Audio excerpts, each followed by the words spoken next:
Wag naman sana. Question number 1. Once again, coming from our board of judge. Good evening, candidate number 9. Good evening. Okay, so your question is, as a youth, what can you contribute to the education sector?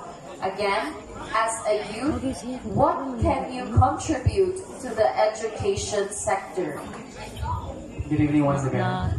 As a youth and as a future educator, education is very vital. It's vital in our lives. It serves as our power in order to survive in this logical world of ours.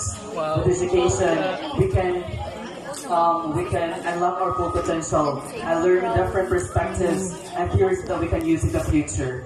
So, as a youth, I encourage everybody, especially to the out-of-school youth, that you need to go to school in order for you to learn.